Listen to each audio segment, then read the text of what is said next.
addiction to oil began in the 19th century. Around this time, oil was being discovered in places like Spindletop, Texas, Signal Hill, California, and Titusville, Pennsylvania, particularly in Pennsylvania, where the first commercial oil well was built in 1859. This began our need for oil, which is very apparent today. At the time, no one thought of oil as a commercial product, but by the 1850s, commercial oil production ideas formed and slowly the U.S. became dependent on oil. By 1870, well-known industrialist John D. Rockefeller formed the company Standard Oil. This was the largest oil refinery in the world. It started off as a corporation in Ohio, but later the headquarters were moved to New York City. As oil became more and more popular, and the U.S. dependency on oil grew, income increased, and Rockefeller became one of the richest men in the world. However, in 1911, political issues arose, and Standard Oil was forced to break up into 34 different companies. Now, oil is being produced in Texas, Louisiana, Indiana, Pennsylvania, Mississippi, Illinois, Minnesota, and California, just to name a few. See, what you have to realize is that our world is in a very fragile state. First, you have to consider the effect that oil exploitation has on the environment. The constant drilling, pumping, refining of oil completely disrupts natural habitat. In addition, one of the most common occurrences that results from our constant use of oil is oil spills. In particular, at this moment, this has become a highly publicized issue in terms of the Gulf oil spill, where around 90,000 to 270,000 seabirds have been killed alone.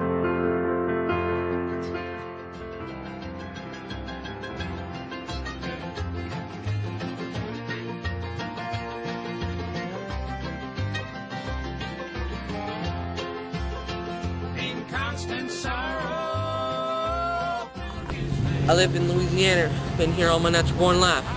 Ever since I can remember, the Tucky's been fishermen. My great-grandpappy was the first to catch the shrimps in this here Gulf, but the shrimps ain't seen around these parts no more because of that there oil spill. The oil ruined the shrimp. They dead, I do declare. Now all of a sudden we fishermen can't get no shrimp, even the crab.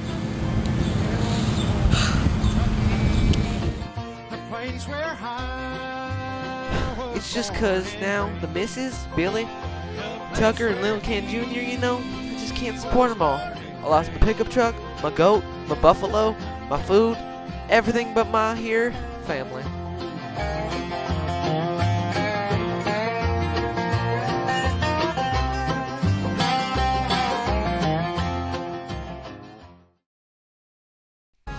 The dependence on oil has backed the United States into a vulnerable position. Oil is a natural resource which will eventually be depleted.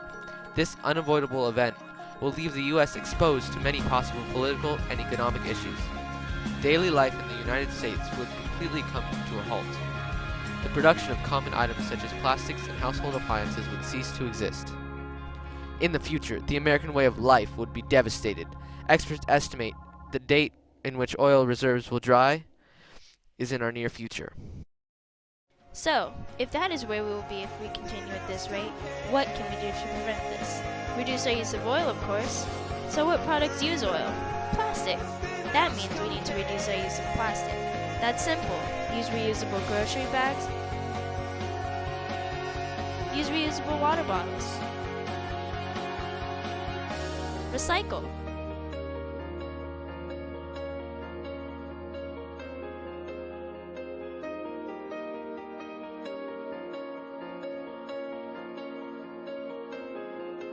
What else uses oil? Cars. Easy. Ride a bike. Ride a bus. Carpool. There's so many ways to minimize the oil use with cars. Even hybrid cars can help. Any help will do.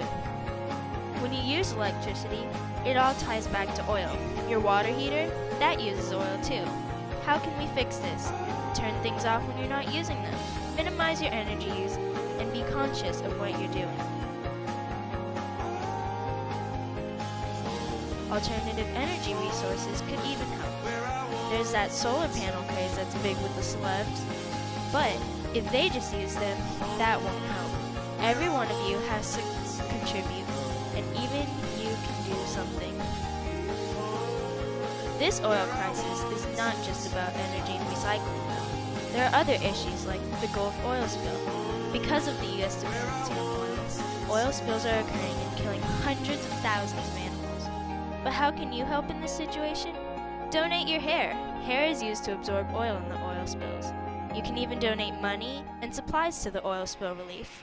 With all of these issues from the U.S. dependency on oil, I guarantee you there is something you can do. Everyone must help to make a difference. So, what will you do?